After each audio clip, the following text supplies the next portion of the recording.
আপনাদের কাছে লাইভে এসেছিলাম একটা বিশেষ ঘটনা যেটা শ্রীরামপুরে ঘটেছিল।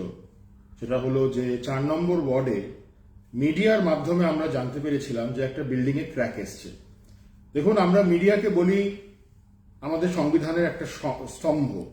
It's one of the pillars of the constitution. মিডিয়ার একটা বড় ভূমিকা আছে।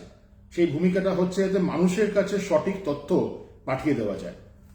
তো আমি আপনাদের বলেছিলাম, আপনাদের ভালোবাসা, ভারতীয় জনতা পার্টির প্রতি যেই বিশ্বাস শ্রীরামপুর লোকসভার নাগরিকরা দেখিয়েছিল, শ্রীরামপুরের মানুষ 5 লক্ষ ভোট যে ভারতীয় জনতা পার্টিকে দিয়েছিল, আমি তার প্রতিনিধিত্ব করেছিলাম লোকসভা বিধানসভায়, সেই আশ্বাসকে আমাকে রাখার জন্য আপনাদের সেই বিশ্বাস আমি রাখবো বলে আমি বলেছিলাম যে এই লড়াইটা যে পশ্চিম বাংলা জুড়ে কোথাও বিল্ডিং পড়ে যাচ্ছে, কোথাও ব্রিজ পড়ে যাচ্ছে, কোথাও পাঁচিল পড়ে যাচ্ছে, ফাটল ধরে যাচ্ছে, এটা কি হচ্ছে?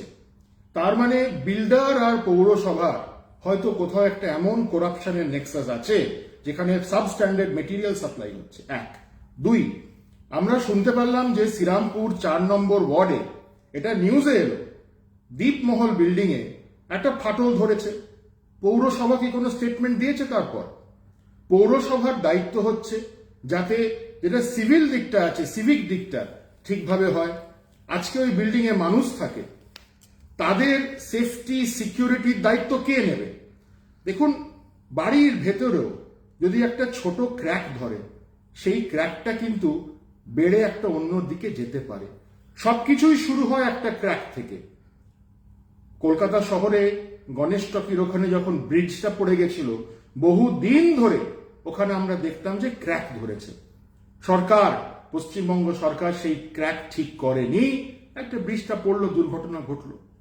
শুরু হয় ক্র্যাক থেকে, ক্র্যাকটা বাড়তে বাড়তে বাড়তে বাড়তে কোন দিকে যাবে। কিন্তু আমি তো এই লাইনে এক্সপার্ট না। যারা এক্সপার্ট পৌরসভা, স্ট্রাকচারাল ইঞ্জিনিয়ার্স, তাদের হাতে। পৌরসভা কি কোনো স্টেপস নিয়েছে? আমি যে আপনাদের কথা দিয়েছিলাম এই চিঠি, যে আমি আইনি পদক্ষেপ নেব, আমার আজকে এই চিঠি চলে গেছে, এটা আমি পাঠিয়েছি শ্রীরামপুর পৌরসভাকে।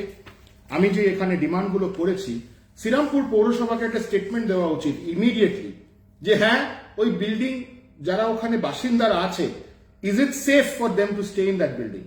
পৌরসভা যদি এই স্টেটমেন্টটা দিয়ে দেয় তাহলে ঠিক আছে। পৌরসভা তো এই স্টেটমেন্ট দিচ্ছে না। আজকে পৌরসভা কেন চোখ বন্ধ করে আছে?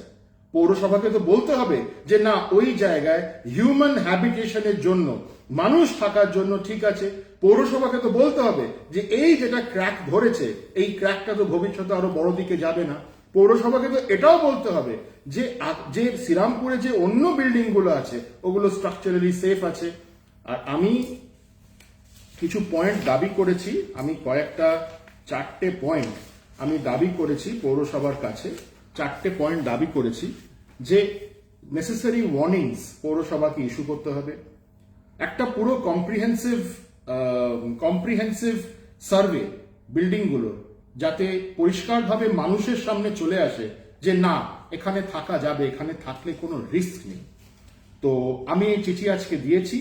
আমি আপনাদের জানালাম যে আমি আপনাদের হয়ে এই লড়াই লড়বো, একদম শেষ অবধি দেখব।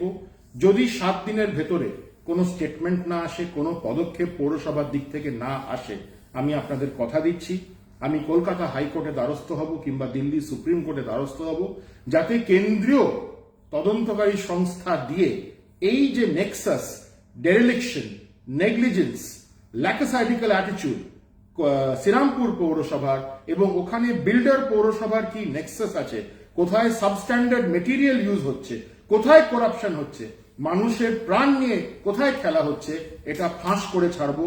এই লিগাল লড়াই শেষ অবধি লড়বো।